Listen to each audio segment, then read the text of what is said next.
السلام علیکم ورحمۃ اللہ وبرکاتہ۔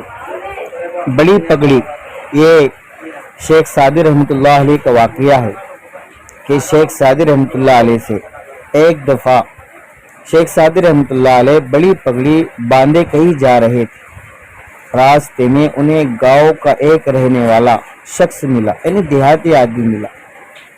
اس نے شیخ سعدی رحمۃ اللہ علیہ کو روک کر ایک خط دیا اور کہا اسے پڑھ دیجیے۔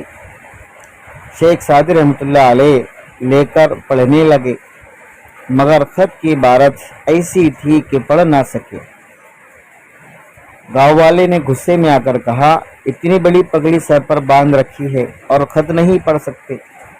اول بات تو یہ ہے کہ جو تحریر تھی، جو لکھا ہوا تھا، وہ حضرت کے سمجھ نہیں آ رہا تھا، اس وجہ سے وہ پڑھ نہ سکے۔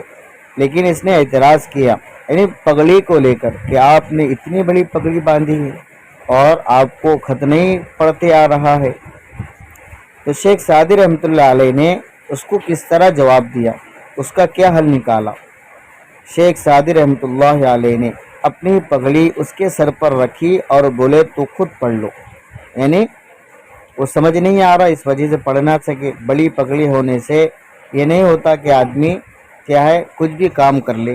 تو یہ شیخ سعدی رحمۃ اللہ علیہ کا واقعہ ہے۔